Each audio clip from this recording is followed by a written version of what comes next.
भगवान श्री कृष्ण के नाम से 3 जगह जीती जाती है। पहला मथुरा, जो उनका जन्म स्थान था।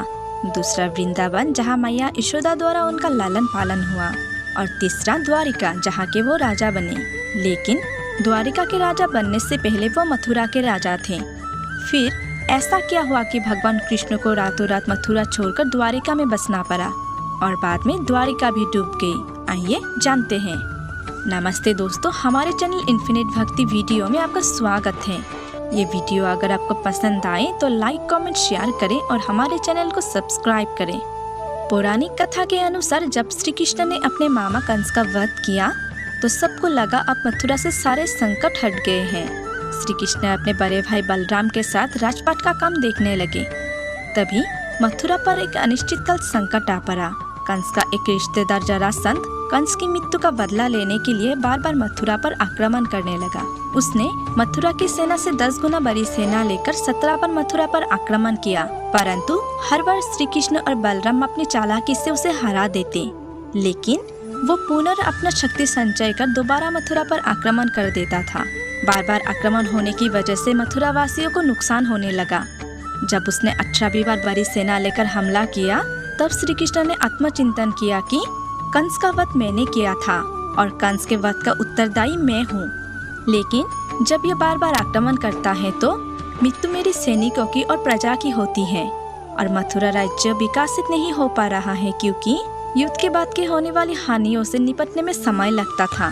फिर श्री कृष्ण ने महसूस किया कि जरासंध का वध उनके हाथों नहीं लिखा है, बल्कि बार बार बचाव करने में मथुरा की सेना और प्रजा का काफी नुकसान हो रहा है।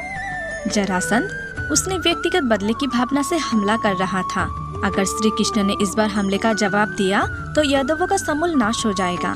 ऐसे में मथुरा की भलाई के लिए और जरासंध द्वारा मथुरा की प्रजा पर होने वाले अत्याचार को रोकने के लिए भगवान श्री कृष्ण ने रातों रात मथुरा का त्याग किया।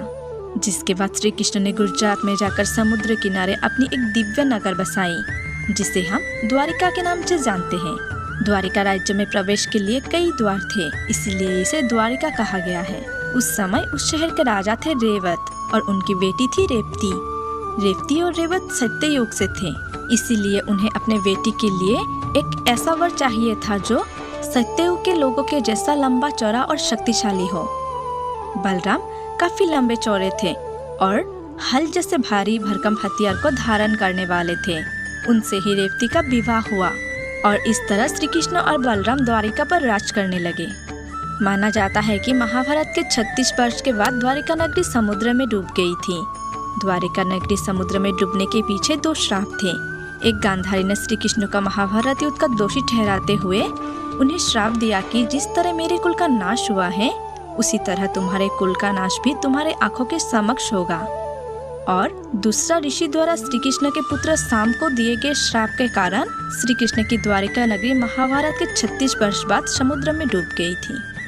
हमारे साथ अंत तक बने रहने के लिए धन्यवाद। आपको ये वीडियो कैसी लगी कमेंट बॉक्स में जरूर बताएं। मिलते हैं अगले वीडियो में।